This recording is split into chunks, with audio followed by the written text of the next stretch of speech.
हम लोग देख रहे हैं महाभारत के वन पर्व के तीर्थ यात्रा के उपाख्यान को। पिछले क्लास में हमने देखा किस प्रकार से पांडव लोग बद्री के आश्रम पहुंच चुके हैं और वहां पर 6 रात बिताने के बाद एक दिन बड़ी तेज से वायु चलती है। और वो वायु चलने का कारण, प्रमुख कारण ये था, श्रीपाद मध्वाचार्य अपने महाभारत तात्पर्य निर्णय में कहते हैं कि उस स्थान पर वरुण जी, जो कि भगवान के वाहन हैं, वो वहां पर आते हैं। और किस लिए आते हैं? उस जल के सरोवर के पास मछली, आपको पता है सरोवर में मछलियां होती हैं, और उधर ही जो है सर्प, बड़े बड़े सर्प भी थे, तो उनको खाने के लिए आते हैं। उसी जगह पे भीम और द्रौपदी बैठे थे। तो जब उस गंधमादन पर्वत, है ना, जब वहां पे जब कर्ण जी लैंड किए, जब एरोप्लेन लैंड करता है ना, जैसे तो वैसा कर्ण जी के पंखों से, है ना, विंग से मानो पूरा एकदम हलचल मच गया।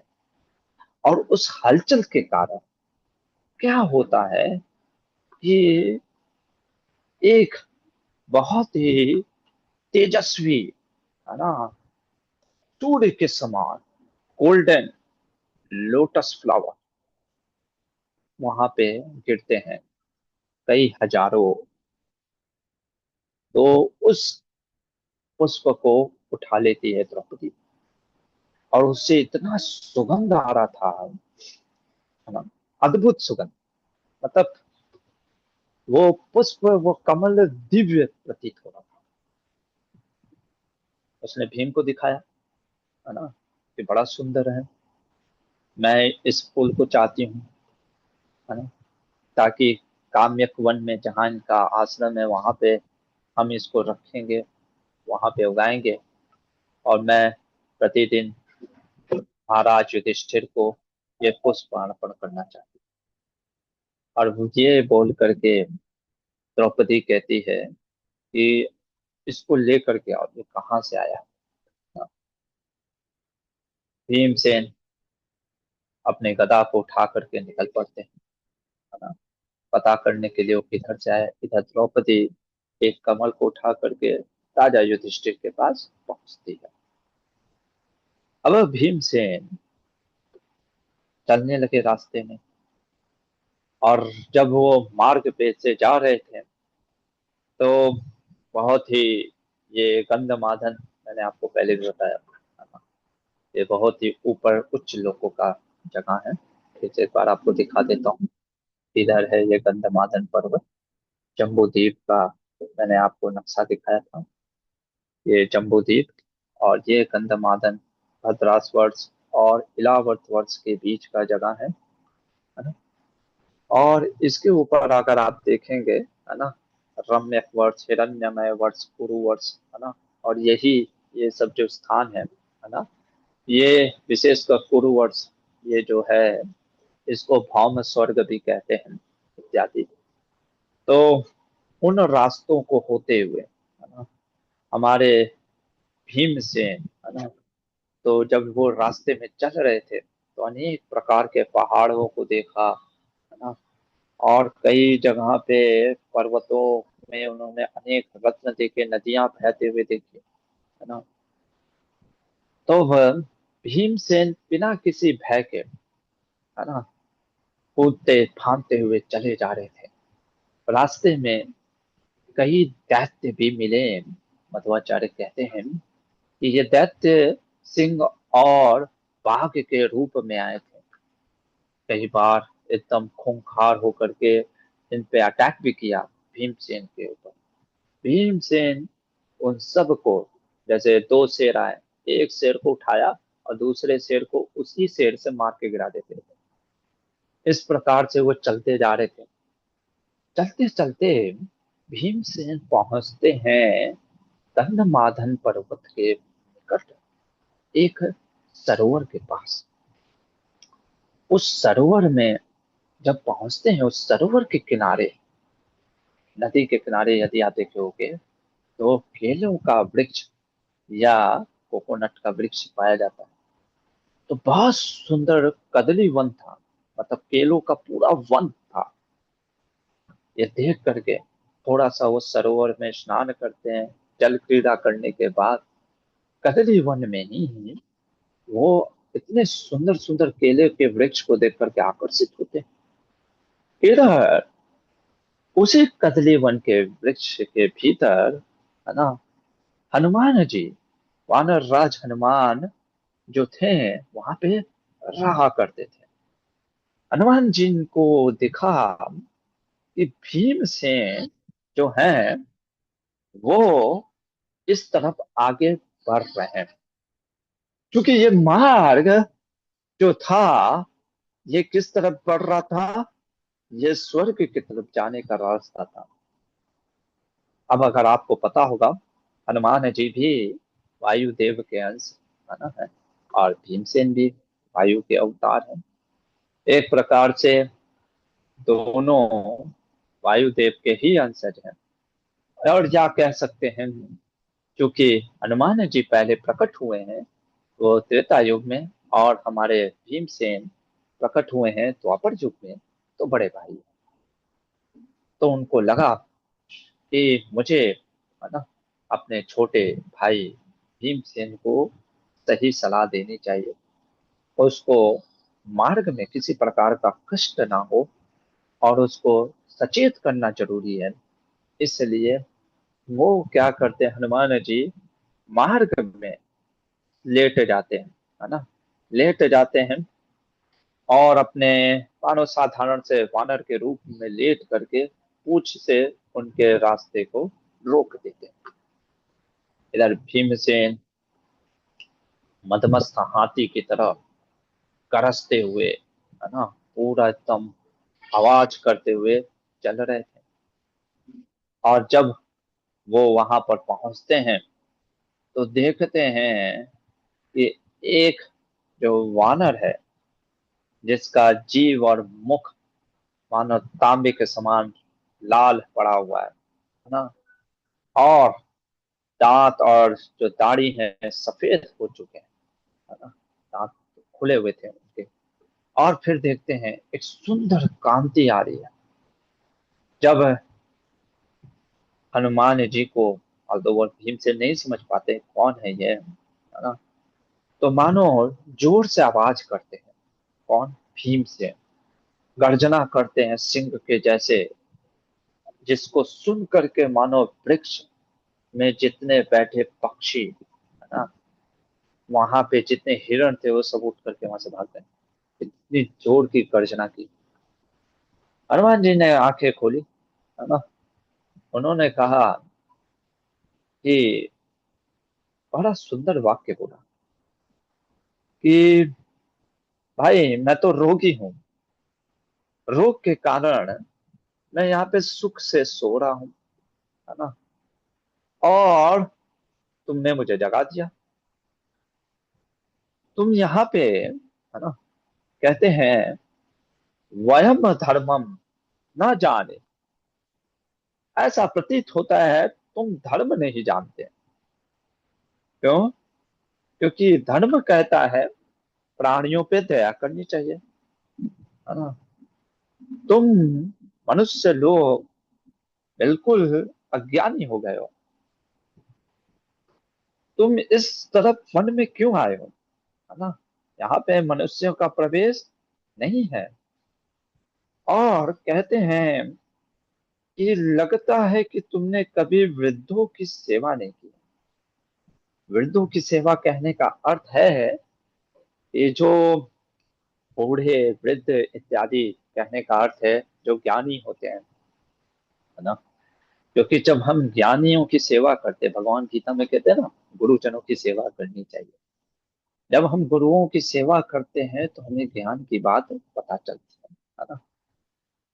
जब व्यक्ति विद्वानों के साथ बैठता नहीं है। सेवा करेंगे तो इसका अर्थ है कि आप बैठेंगे उनके साथ, है ना? उनसे चर्चा करेंगे। तो जब आप अब गुरुजनों से या जो नॉलेज में हमसे श्रेष्ठ हैं उनके साथ हम बैठते नहीं हैं, तो हमको धर्म का ज्ञान नहीं होता है। इसलिए कहते हैं कि तुम बिल्कुल अज्ञानी बालक प्रतीत हो रहे हो, क्योंकि तुमने विद्वानों की सेवा नहीं की। बुधा विजा ना तुम धर्म विजा नासी बुधा नोपा सितास्तवया। इस प्रकार से जब उनका परिचय पूछते हैं कि कौन हो तुम, तब भीमसेन कहते हैं, मैं चंद्रवंशी चंद्रवंशी क्षत्रिय, मेरी माता कुंती है, मैं पांडु पुत्र भीमसेन। भीमसेन का वचन सुन करके हनुमान जी कहते हैं, ठीक है ना? देखो, यहाँ से रास्ता जो है ये बड़ा बहुत ही गुप्त रास्ता है। यहाँ से मनुष्य को जाना वर्जित है ना? तुम यहाँ से आगे नहीं जा सकते, क्योंकि हो सकता है कि तुम ऋषि मुनियों का अपराध कर दोगे, है ना? तुम्हारे प्राण संकट में आ जाए।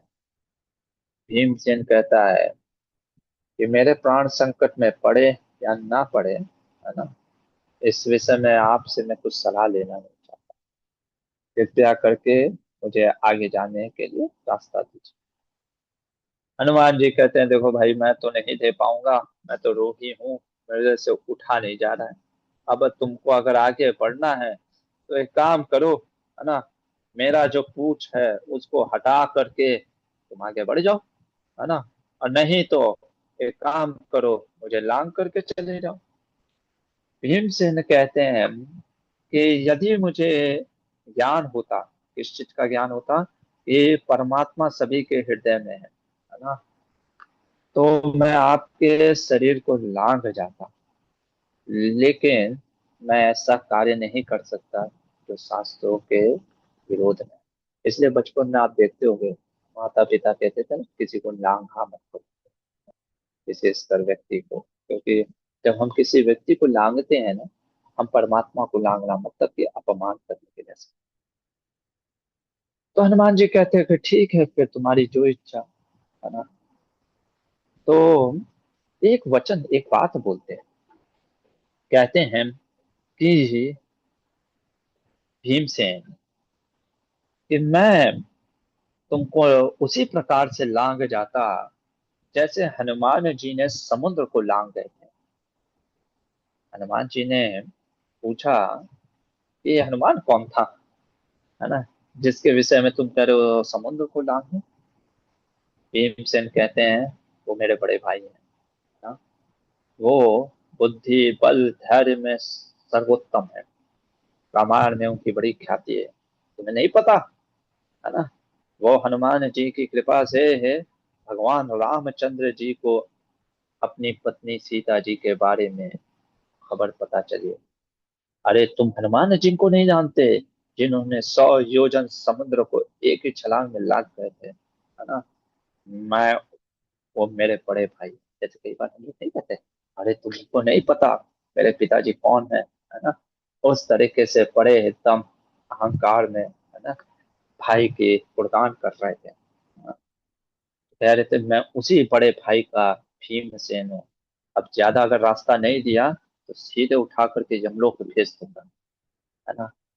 हनुमान जी कहते हैं, ठीक है भाई, यमलोक ही भेज दो मुझे, है ना। अब तुम्हारी जो इच्छा है तुम करो, मैं तो बूढ़ा वृद्ध और रोगी हूँ, मुझसे तो कुछ नहीं होगा। ऐसा कहने पे भीमसेन ने अपना बाहुबल कहा, ठीक है ना, बातों पिलातों के भूत बातों से नहीं मानते हैं। अब मैं इसको पकड़ करके आज ही यमराज लोक में भेज दूंगा। और उन्होंने उसकी पूंछ को उठाना, पहले मतलब होता है ना, व्यक्ति सोचता है ये तो बाएं हाथ तक है, तो बाएं हाथ से उनके पूंछ को हिलाने का, पकड़ करके उठाने का प्रयास किया। अरे हिला भी नहीं पाया, है ना। पकड़ने के मतलब कि उठाने के बाद छोड़ो, हिला जैसे होता है ना, कुछ कभी कई बार बहुत चीजें बहुत भारी होता तो हिला डुला भी ना सके। दोनों हाथ लगाया, दोनों हाथ लगाने पर भी हिला डुला ना सके, है ना। अब तो भीमसेन की आंखें फटी की फटी रह गई। भाई जो भीम, जिसके पास 10,000 हाथियों का बल हो, है ना, ऐसा कहते हैं महाभारत में वर्णन आता है, बलराम जी के बाद अगर सबसे ज्यादा शक्ति किसी के पास था तो भीमसेन के पास था। वो भीमसेन देखता है कि मैं हिला तक नहीं पाया, है ना, इसको, पूंछ को। ये सोच करके आश्चर्यचकित हो गए। उनको लगा कि ये कोई साधारण वानर नहीं। पूछते हैं कि आप कौन हैं, है ना। और मुझे तो प्रतीत होता मानो आप कोई देवता या गंधर्व या कोई सिद्ध पुरुष हैं, जो इस वानर के रूप में धारण करके आप यहाँ पे हैं। हनुमान जी बोलते हैं कि उनको अपना परिचय देते हैं। कहते देखो भीम, मैं भी वायुदेव से उत्पन्न हुआ हूँ। मैं केसरी नंदन हनुमान हूँ, है ना। पहले की बात है, जो वाली और जो सुग्रीव थे, जो सूर्य के पुत्र सुग्रीव और वाली के, इंद्र के पुत्र वाली की सेवा में मैं उपस्थित था। दोनों भाइयों में बड़ी मित्रता थी, पर किसी कारण से, है ना, दोनों में मतभेद हो गया, जिस कारण से सुग्रीव को राज्य से निकाल दिया गया। वे ऋषि मुख पर्वत पे रहने लगे। मैं उन्हीं के साथ रहता था। अब इधर भगवान श्री रामचंद्र जो साक्षात नारायण है, वो इस धरती पे प्रकट हुए। अपने पिता की आज्ञा के कारण पत्नी सीता और भाई लक्ष्मण के साथ वन के चले गए, दंडकारण्य वन में। वहां पे एक बार राक्षस राज रावण अपनी माया से सीता को हरण कर लिया। सीता को हरण करने के बाद, पूरा संक्षेप में रामायण सुना रहे हनुमान जी कि हनुमान जी कहते हैं, रघुनाथ जो थे भगवान राम, अपनी पत्नी सीता के अपहरण हो जाने पे खोजते खोजते ऋषिमुख पर्वत पे आए। वहां उनकी सुग्रीव के साथ मुलाकात हुई। वाली को मार करके सुग्रीव को राज्य अभिषेक किया।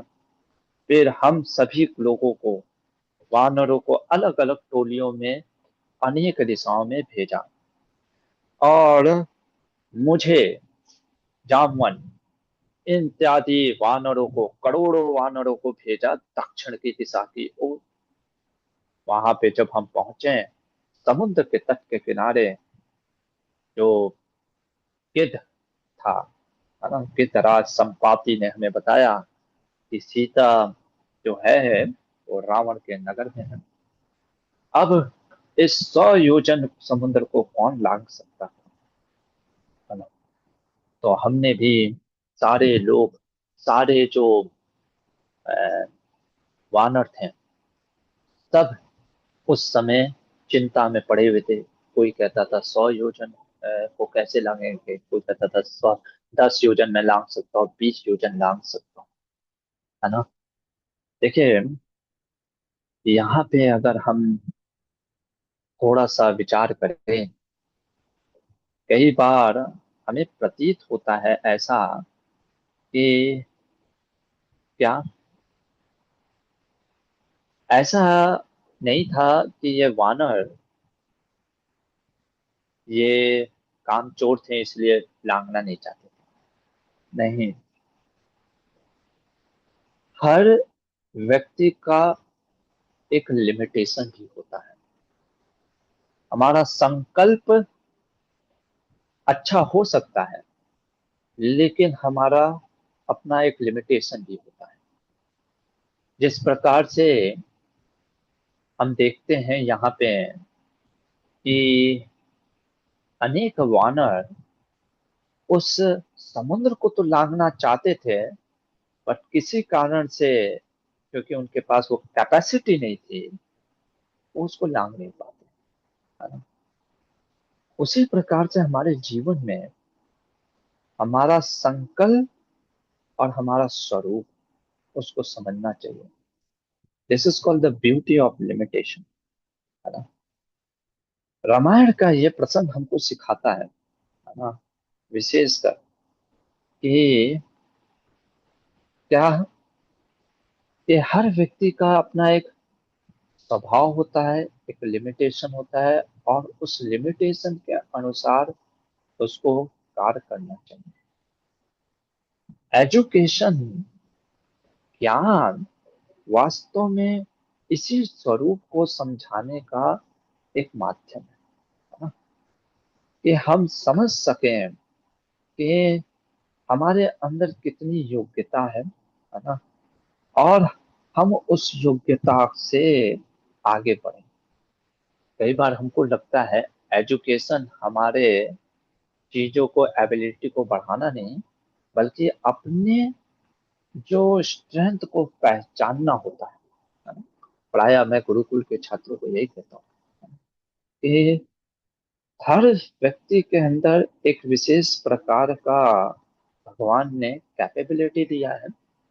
उस कैपेबिलिटी को पहचानते हुए हमें कार्य करना चाहिए, है ना। जब हम दूसरों से कंपैरिजन में इतना अपने एबिलिटी को भूल जाने के कारण, प्रायः क्या होता है आज के संसार में, कंपैरिजन और कंपटीशन इतना ज्यादा है कि व्यक्ति अपने आप को ना पहचान करके दूसरों के अनुसार या दूसरों का देखा देखी कार्य करता है ना। बट हमको इस चीज का ध्यान रखना। तो खैर, coming back to the story line, Hanuman ji कहते हैं कि उस 100 योजन को पार करके मैंने प्रभु रामचंद्र को माँ जानकी का पता बताया। फिर भगवान राम ने नल नील और सारे वानरों को से पुल बंधवाया। देखिए, वही वानर जो कि 100 योजन समुद्र क्रॉस नहीं कर पा रहे थे, अब भगवान राम ने उनको उनकी क्षमता के अनुसार, कैपेसिटी के अनुसार सेवा में लगाया। और फिर पुल को बना करके लंका पे चढ़ाई करके राक्षसों को मार करके रावण को मार डाला।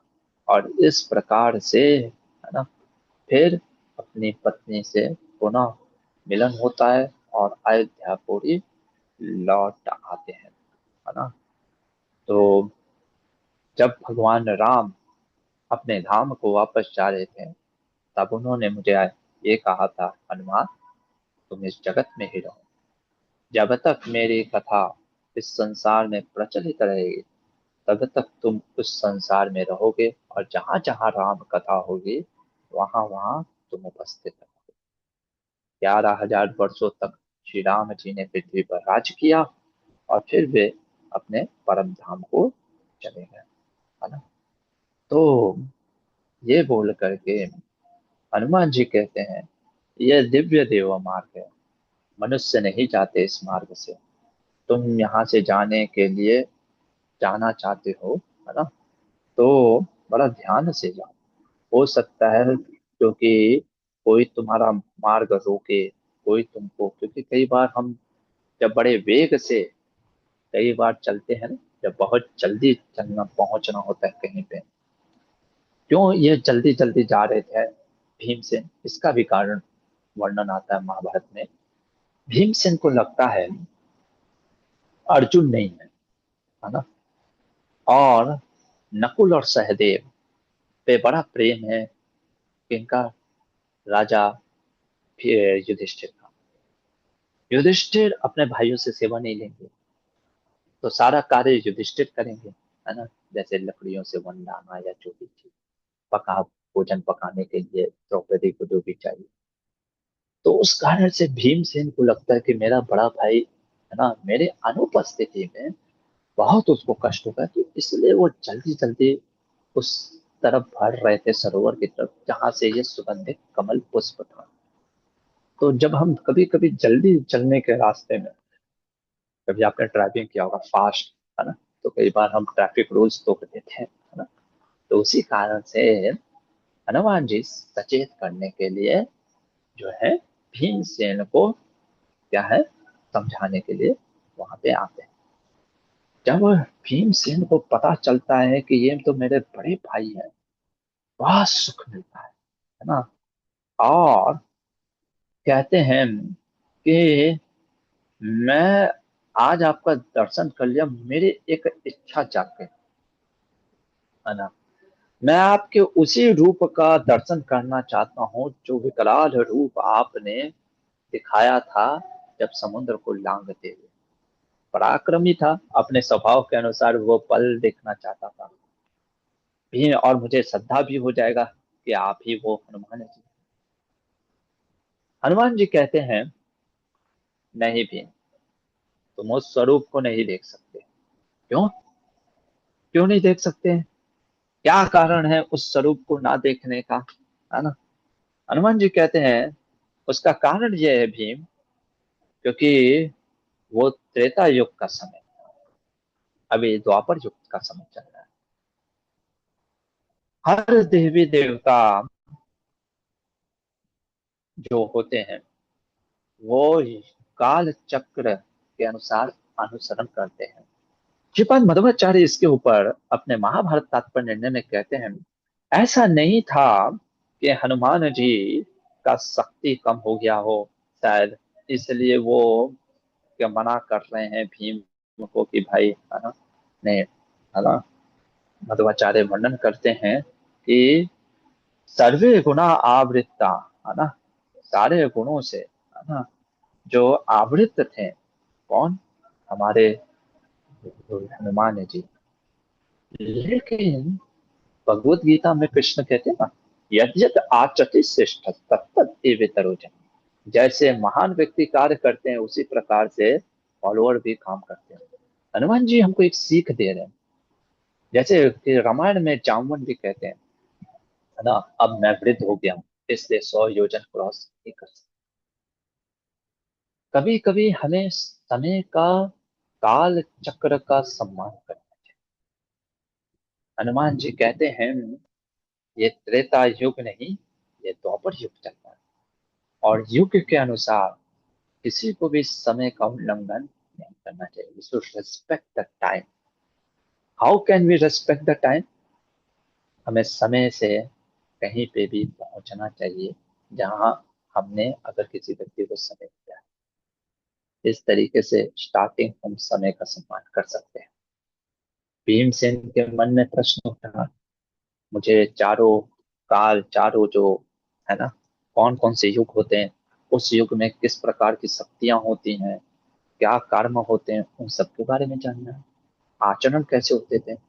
तो सबसे पहले हनुमान जी कृतयुग, सतयुग की वर्णन करते हैं। कहते हैं सतयुग में प्राय लोग जो थे वो पाप से रहित थे, दोषों से रहित थे प्राय लोग, है ना। किसी प्रकार का उनके अंदर छल कपट था ही नहीं। नामी सत्य युग है। धर्म अपने चारों पैरों पर स्थित था। भगवान का जो वर्ण था, है ना, जो रंग था, वो श्वेत वर्ण का था। सभी लोग जो है ध्यान में लगाते थे। सतयुग में भगवान जो है ओम के रूप में प्रकट हुए। इसके बाद त्रेता युग का वर्णन करते हैं। त्रेता युग में वेदों का अध्ययन किया लोगों ने, और जो है, कहे कि एक पैर कम हो गया धर्म के। हम जानते हैं धर्म के एक एक जो है पैर, है ना, मतलब पैर इन द सेंस धर्म टगमगाने लगा। तो और कहते हैं कि दान, तपस्या इत्यादि, है ना, यज्ञ प्रमुख हो गया। और उस समय भगवान के वर्ण जो थे वो लाल वर्ण के थे। आगे बढ़ते हैं, कहते हैं द्वापर युग में, द्वापर युग में जो कि हम देखते हैं, कहते हैं धर्म के दो पैर कम हो गए। और द्वापर युग में आप देखोगे भगवान ने, है ना, जैसे त्रेता युग में भगवान ने क्या दिया, वेद दिए, वेदों का अध्ययन। सतयुग में भी वेद थे, पर लोग इतना हाईली पावरफुल थे ना, इससे ओ ओम का उच्चारण मतलब ध्यान करते थे। त्रेता युग में यज्ञ यज्ञ इत्यादि कहा दिए वेदों को, तो वेदों का अध्ययन करते थे इसलिए वेद। द्वापर युग में भगवान ने क्या दिया, है ना। डायरेक्ट अगर देखा जाए तो क्या है द्वापर युग में, भगवान ने भगवत गीता दी ना, बाद में अभी आप देखोगे, है ना, भगवत गीता का ज्ञान दिया। अब मेरा आपसे प्रश्न है ना, सोचिएगा, कलयुग में भगवान ने क्या दिया, है ना। त्रेता युग में वेद प्रकट हुए, डायरेक्ट ज्ञान भगवान का। द्वापर युग में भगवत गीता का ज्ञान, और सतयुग में ओमकार का जो, है ना, रूप में प्रकट। कलयुग में भगवान ने कौन सा ज्ञान दिया, सोचिएगा, है ना। खैर, आगे बढ़ते हैं, है ना। तो यहाँ पे विद्या इस प्रकार, फिर कहते हैं कलयुग। कलयुग में प्राय लोग किस प्रकार से छल कपट करेंगे आगे आने वाले, वर्णन करते हैं। कहते हैं उस समय तो मानव धर्म के चारों पैर समाप्त हैं। इस प्रकार से हनुमान जी अनेक जो है वर्णन करते हुए बताते हैं, है ना। फिर हनुमान जी से पूछते हैं भीम से, कहते हैं ये तो बड़ा अच्छा हुआ आपने सारे मुझे युगों का वर्णन किया, पर फिर भी मैं आपके रूप का दर्शन करना चाहता हूँ। आपके लिए क्या संभव है ना, आप कृपया करके मुझे दर्शन कराएं। हनुमान जी कहते हैं ठीक है, मैं अपने रूप को बड़ा कर लेता हूँ, पर, है ना, और हनुमान जी अपने भाई पे प्रेम के कारण, है ना, थोड़ा सा रूप को बड़ा किया, पर कहा मैं सिर्फ इतना ही नहीं। देखिए यहाँ पे ये वाक्य आता है जो मध्वाचार्य ने, मैं इससे भी बड़ा अपने रूप को कर सकता हूँ, पर इससे ज्यादा मैं बड़ा नहीं करना चाहता, है ना। इसलिए तुम इतने ही बस स्वरूप को देखो। अब जब उस स्वरूप को देखा भीमसेन ने, है ना, इससे बड़ा भी कर सकते थे, मानो सिर्फ इतना ही स्वरूप को, हनुमान जी के तेज को देखा सूर्य के समान, मतलब आंखें बंद कर ली। जैसे कभी अचानक से लाइट नहीं आता है, तो मानो आंखें बंद कर लिया, हाँ? तो कहते हैं हनुमान जी मुस्कुरा के कहते हैं, अरे तुम बस इतने ही से रूप को देख करके घबरा गए, मैं तो इससे भी बड़ा रूप धारण कर सकता हूँ, है ना। और ये देख करके भीमसेन हाथ जोड़ करके हनुमान जी से बोलने लगे, आपके विशाल रूप को मैंने मानो देख लिया, अब मेरे अंदर एक प्रश्न उठ गया, है ना। मुझे तो ऐसा प्रतीत होता है और कोई संदेह नहीं है कि आप अकेले रावण को मिटा सकते थे, तो भगवान श्री राम ने स्वयं ही रावण को सामना क्यों किया। आप तो स्वयं ही रावण को मार सकते हो, है ना, आपके लिए असंभव नहीं था, है ना। फिर भी क्यों प्रभु रामचंद्र ने इतना बड़ा पुल योजना बनाई, क्यों उन्होंने जा करके तो रावण से युद्ध किया। वैशंपायन जी कहते हैं भीम के ऐसा कहने पे हनुमान जी ने बड़ी गंभीरता पूर्वक, जैसे मतलब कि ऐसे नम्र होकर के बोलते हैं। और ये चीज को समझने के लिए आपको भक्त बनना पड़ेगा, है ना। हनुमान जी कहते हैं देखो भीम, इसमें कोई दो राय नहीं है जो तुम कह रहे हो, मैं निश्चित रूप से रावण को मार सकता हूं, पर भक्त और भगवान में यही एक कंपटीशन चलता है। भगवान अपने भक्तों को ग्लोरीफाई करने में रहते हैं। जैसे हमारे शिला प्रभुपाद जी वर्णन करते हैं, किसी उनके भक्त ने एक बार प्रश्न किया, प्रभुपाद चैतन्य महाप्रभु जो कि स्वयं राधा कृष्ण है, वो तो पूरे संसार में हरि नाम का प्रचार कर सकते थे, फिर उन्होंने सिर्फ देखा जाए तो बंगाल और उड़ीसा, उड़ी के जो क्षेत्र हैं वहीं तक अपने आप को क्यों सीमित रखा। गोपाल जी बड़े नम्र होके कहते हैं इस दास के लिए, है ना, अपने लिए बोलते हैं कि इस दास के लिए उन्होंने एक कार्य छोड़ दिया है। उसी प्रकार से हनुमान जी कहते हैं राम जी अपने इस दास को ग्लोरीफाई करने के लिए कि देखो मेरा दास हनुमान 100 योजन समुद्र को लांग गया, है ना, इस को ग्लोरीफाई करने के लिए उन्होंने पुल बांधा। तो भगवान हनुमान जी कहते हैं, अगर मैं रावण को मार देता तो राम जी की कीर्ति कैसे फैलती, है ना। फिर राम जी की चर्चा कैसे होती, है ना, कि उन्होंने सीता का जो है रावण के चंगुल से छुड़ाया। तो इस कारण से हनुमान जी कहते हैं, मैंने रावण को नहीं मारा, है ना? नहीं तो वो भी मारने का हिम्मत रखती, है ना। अब इसके बाद क्योंकि ये बात आई, है ना, फिर कहते हैं, अब तुम यहाँ से सौगंधिक वन को जाओ, वहां पे तुम्हें कुबेर का बगीचा देखेगा, उसको कभी छेड़ना नहीं। क्यों? क्योंकि वो यक्ष और राक्षसों से सुरक्षित है ना। स्वयं जा करके फूल मत तोड़ना, देवताओं का सम्मान करना। देवताओं का सम्मान कैसे करते हैं? उनको नमस्कार करके, उनका मंत्र का जप करके, उनकी पूजा करते हैं, है ना। धर्म कहता है अपने स्वधर्म में व्यक्ति को रहना चाहिए। अब थोड़ी सी ज्ञान की बात है, जरा ध्यान से सुनिएगा। हनुमान जी बता रहे हैं, है ना। कहते हैं, जो व्यक्ति धर्म को नहीं जानता, धर्म को कैसे जानोगे?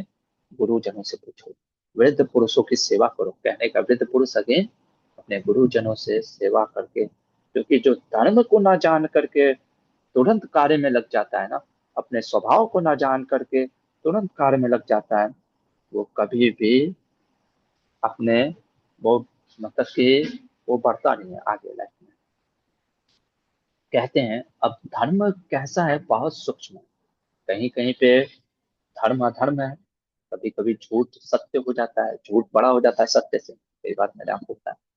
इन चीजों को समझने के लिए आपको महाजनों का, उनके कार्यों से आपको समझ। अब कहते हैं, देखो, बहुत सुंदर चीज यहाँ पे प्रसंग बताते हैं, जो कि आज के मॉडर्न पर्सपेक्टिव से बहुत इंपॉर्टेंट है ना। सबसे पहले आर्थिक की बात करते हैं, इकोनॉमिक सस्टेनेबिलिटी, सस्टेनेबिलिटी जैसे जीडीपी कहते हैं आजकल। कहते हैं कि सिर्फ सिद्धांतों या भाषणों से चीजें नहीं होती, चल, है ना। धर्म का भी मूल क्या होता है? अर्थ। अब जैसे हमारा गुरुकुल को चलाने के लिए लक्ष्मी की जरूरत पड़ती है, सर्विसेज की जरूरत पड़ती है ना।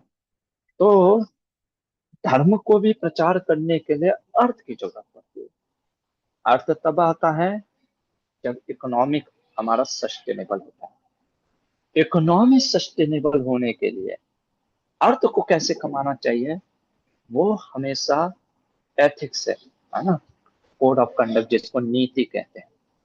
जैसे व्यक्ति को सत्य बोलना चाहिए, सत्य वाले कार्य करने चाहिए। फिर कहते हैं, जो ब्राह्मण वर्ग होता है वो पढ़ता है, पढ़ाता है और ज्ञान का प्रसार करता है। आज के जैसे वैज्ञानिक हो गए, रिसर्च, है ना, विचारक हो गए। और बहुत सुंदर बात कहते हैं, ब्राह्मण धर्म पे स्थित होता है, ना कि धन के लालच में ज्ञान का सौदा करता है। कई बार लोग बोलते हैं ना, प्रभु जी, है ना, कि आप भी लक्ष्मी लिया करिए, है ना, कोई ज्ञान देते हैं। मैं कहता नहीं। देखो, हनुमान जी भी यही बोलते हैं। ये मेरा खुद का अनुभव है ना। जब मैं आईआईटी में पढ़ता था, हम लोग एमटेक रिसर्च कर रहे थे। आप विश्वास नहीं करोगे, रिसर्च जो आज होता है ना, शोध होता है जो बड़े बड़े, विशेषकर आईआईटी इत्यादि में, वो कहीं ना कहीं कंट्रोल होता है बड़े बड़े बिजनेस में। मैं जानता हूँ, एक हमारे सीनियर थे, उन्होंने एक पेपर पब्लिश करने वाले थे। तो बहुत अच्छा उसको, मतलब कि मैं नहीं नाम ले सकता, वो पेपर पब्लिश हुआ ही नहीं। क्यों? क्योंकि it was against the, I am talking about in the year 2012। वो पब्लिश हुआ ही नहीं क्योंकि it was against the principle, वो कह सकते हैं गवर्नमेंट के रूल्स के अगेंस्ट, है ना। और गवर्नमेंट को कौन चला रहा है ना, आपको बताइए, बड़े बड़े जो उद्योगपति। तो वो कहने का अर्थ है कि ब्राह्मण वर्ग, है ना, लालची हो जाता है ना, या किसी प्रकार का भय के कारण जब उसकी ज्ञान जो होते हैं, है ना, जो शोध होते हैं, उसका सौदा करने लगता है, तो समझो धर्म का नाश। ये हुआ है ब्राह्मण। उसी प्रकार से क्षत्रिय धर्म, है ना, उसको रक्षा करना चाहिए। जैसे पुलिस, सेना, है ना, जो राजनेता होते हैं, उनको शासन करना चाहिए धर्म के अनुसार, प्रजा की रक्षा करनी चाहिए, निष्पक्ष कानून बनाना चाहिए। और हम देखते हैं ब्यूरोक्रेसी आजकल कैसा चलता है। फिर उसी प्रकार से कृषि, जो एंटरप्रेन्योर, है ना, व्यापारी होते हैं, किसान होते हैं, या कॉर्पोरेट जगत में जो लोग होते हैं, उनको क्या करना चाहिए, बहुत ज्यादा हिस्सा वो कर देते थे, जिससे कि राजा जो होते थे वो ब्राह्मणों की सेवा में लगाते। और फिर जो जो सर्विस मैन होते हैं, जिसको शुद्ध कहते हैं, है ना, स्टाफ मेंबर, उनको, इनकी, है ना, कर्मचारियों को क्या करना चाहिए, उनकी सेवा करना चाहिए, उनका रोल निर्धारित है।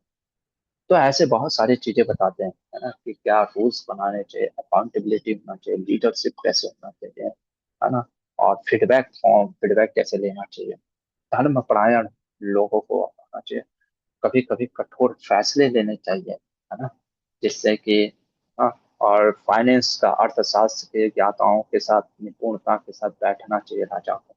ये सारा चीज का ज्ञान देते हैं किसको, भीमसेन को, क्योंकि भीमसेन जो है राजा ही है एक तरीके से ना। तो आप सोचो, इतना चीज का ज्ञान था हनुमान जी को, ना। तो economic stability, law and order, ये सब, डेटा प्राइवेसी, जो कि आजकल स्ट्रैटेजी किस प्रकार से होना चाहिए, ये सब की चर्चा करते हैं। और फिर कहते हैं साम दान दम भेद दंड, है ना, इन नीतियों का भी उपयोग करना चाहिए, है ना, कि जैसे व्यक्ति को पहले बैठ करके चर्चा करना चाहिए शत्रुओं से, है ना, कि ठीक है भाई, है ना, नहीं, ऑफर देना चाहिए, दान, है ना, नहीं समझ में आ रहे, रणनीति बनाओ, स्ट्रैटेजी बनाओ, भेद करो, और उसके बाद भी नहीं तो फिर कदम उठाना चाहिए दंड, कानून पे। तो इन सब की चर्चा करने लगते हैं। फिर ये भी बोलते हैं किसको गुप्त मंत्रणा करनी चाहिए। मतलब आप जब डिस्कशन करते हो, है ना, जब आप सलाह लेते हो, हमेशा विद्वानों से सलाह, है ना, कभी भी लोभी व्यक्ति से नहीं, मूर्ख व्यक्ति से नहीं। बुरा मत मानिएगा, स्त्री का भी वर्णन करते हैं, क्यों स्त्री को से सलाह क्यों नहीं लेना चाहिए, ऐसा नहीं। बात यह है, गुप्त बातें स्त्रियां नहीं रख पाती, है ना, वो कारण है, उनसे पेट में पचता नहीं है बात। है ना, वो क्या करती हैं, वो इधर का बात, मतलब वो ऐसे, प्रणाम है माताओं को, मैं सबकी नहीं लेकिन प्राय मैं बता रहा हूँ क्योंकि सास पढ़ा रहा हूँ ना। तो वो बोलेंगे कि अरे किसी को मत बोलना, मैं तुमको बस बता रही हूँ सखी, है ना, और वो उसको बताएगी तो तुम भी मत बताना, मैं तुमको बता रही हूँ बस, आज तक किसी को नहीं बताया। तो इसलिए गुप्त मंत्रणाओं को, है ना, विशेषकर चाणक्य पंडित भी कहते हैं ना, वो स्त्रियों के साथ नहीं चर्चा करते हैं। इसका अर्थ यह नहीं होता है कि स्त्रियां विद्वान नहीं होती हैं या मूर्ख कहा जा रहा है, वो नहीं, वो साइकोलॉजी आप समझने का प्रयास करते हैं, इसका अपमान करने का नहीं करते। तो इस तरीके से बोलते हैं, है ना। और फिर कहते हैं कि विशेषकर राजा का जो धर्म होता है, वो राज्य धर्म क्या होता है, उसको जो है प्रजा का नेतृत्व, प्रजा का पालन करना चाहिए, उनकी रक्षा करनी चाहिए।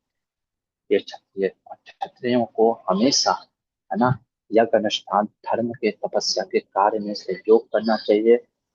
और वैश्य को, जो जो बिजनेसमैन है, जो भी है, उनको दान इत्यादि करना चाहिए।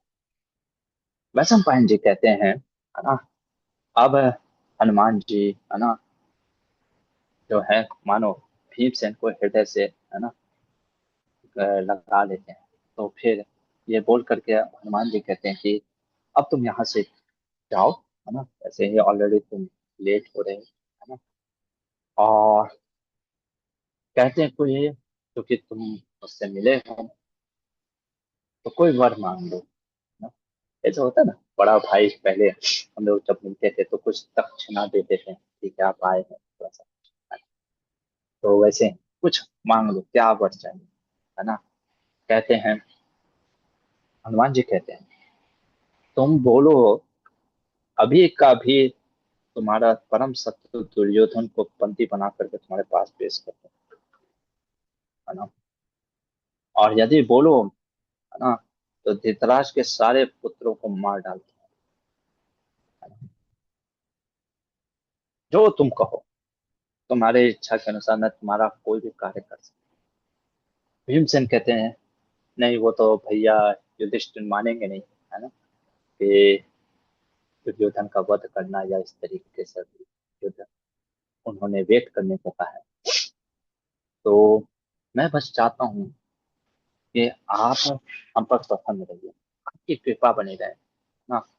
और क्योंकि भीमसेन हनुमानी जी हैं एक प्रकार से, अगर देखा जाए तो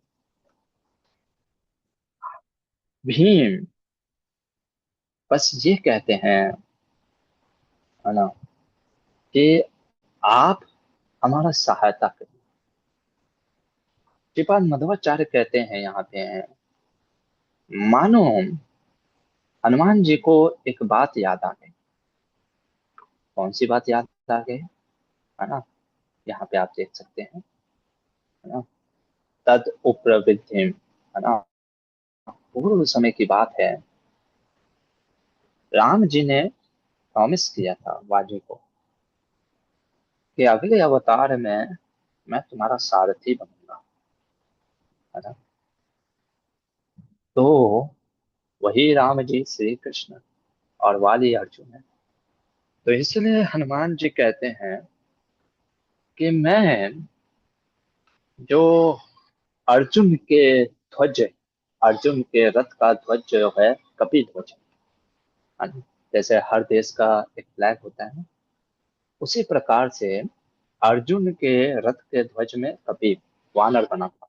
मैं उसमें प्रवेश करके मानो प्रवेश कर जाऊंगा, है ना, और उसके साथ रहूंगा और घोर करूंगा। और साथ ही साथ जब भीमसेन को कहते हैं तुम युद्ध में जब गर्जना करोगे ना, जब तुम चिल्लाओगे, क्योंकि वीर जैसे हम चिल्लाते हैं ना, जय श्री राम, है ना, हर हर महादेव, इस प्रकार से जब गर्जना करते हैं सैनिक, है ना, उस प्रकार से जब तुम भी गर्जना करोगे तो मैं तुम्हारे जैसे एम्पलीफाई करूंगा वॉइस को, है ना। हम लोग यूज करते हैं ना माइक, वॉइस को एम्पलीफाई करने के लिए, उस तरीके से मैं एम्पलीफाई करूंगा तुम्हारे पास।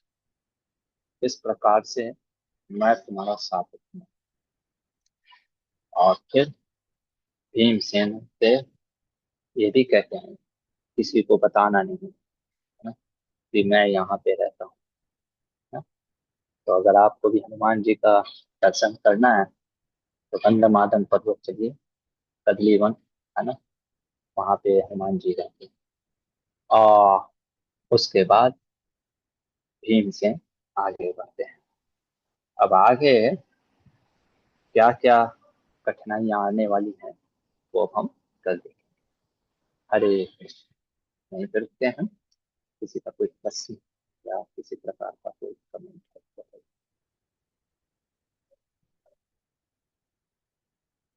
हाँ जो मुझे सब। हरे कृष्णा प्रभु। तो ये क्वेश्चन जैसे इस टॉपिक पे नहीं है डायरेक्ट, वो ये पूछना है जैसे जो हनुमान चालीसा जैसे पढ़ी जाती है, तो उसमें जैसे बजरंगबली से जो मतलब कि बल साहस शक्ति इत्यादि चीजें जो उनके पास हैं वो मिलती है। तो जी उसका कॉन्सेप्ट कैसे होता है, और मतलब कि उसको कैसे ऑब्जर्व करना चाहिए कि मतलब क्या राइट वे होता है, मतलब वो कैसे प्राप्त होता है ये समझना, डायरेक्ट और इनडायरेक्ट मैं वे में। प्रश्न, अच्छा मैं प्रश्न समझ नहीं पाया, मतलब हनुमान चालीसा से आप पूछ रहे हैं या जी जी, हनुमान जी नहीं नहीं, की सेवा? हनुमान चालीसा जैसे जो पढ़ते हैं तो उससे हम्म, ये चीजें कैसे ऑब्जर्व करते हैं, और जो चीजें उसमें लिखी हैं भगवान से प्राप्त होती हैं बजरंगबली से, तो वो हम्म, क्या कॉन्सेप्ट होता है और कैसे मिलती हैं या कैसे वो देते हैं, ये पूछना। देखो कैसा होता है, हनुमान जी जो होते हैं, है ना, ज्योतिष के अनुसार अगर देखा जाए तो मंगल जो होता है, मंगल ग्रह, मार्स, वो फायरी प्लैनेट कहा जाता है, अग्नि के समान होता है ना। जैसे धधकता हुआ आग वन को जलाने की क्षमता रखता है, उसी प्रकार से यदि उस आग को कंट्रोल कर दिया जाए तो उससे अच्छे अच्छे पकवान भी बन सकते हैं, है ना, भगवान के लिए, या यज्ञ के कार्य किए जा सकते उसी प्रकार से हमारे जीवन में हर व्यक्ति को अगर बहुत कुछ करना है, तो फायरी प्लानेट होने के कारण मंगल क्या होता है, वो पैशनेट का कारण होता है। और यदि मंगल आपका ठीक से कंट्रोल नहीं हुआ, तो वो जैसे अग्नि जलाने की क्षमता रखता है, तो मंगल क्या करा सकता है, वो भी जला सकता है। कैसे जला सकता है? जब व्यक्ति बहुत ही ज्यादा पैशन में होता है तो क्या आता है, काम और क्रोध आता है।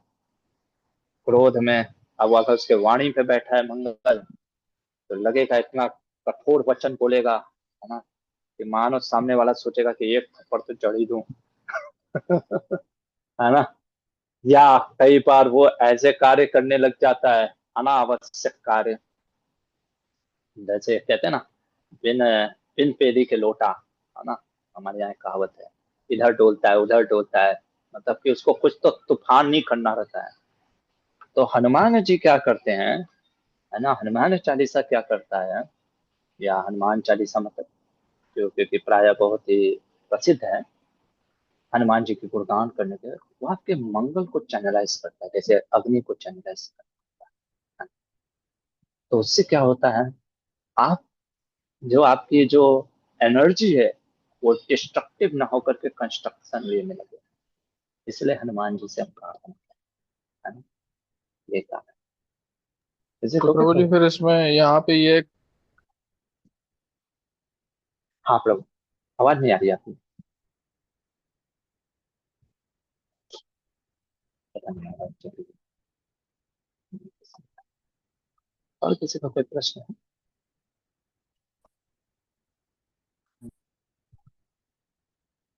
ठीक है, चलिए यहीं पे रुकते हैं। ठीक है। हरे कृष्ण। महाभारत ग्रंथ की जय। शिल प्रभुपाद की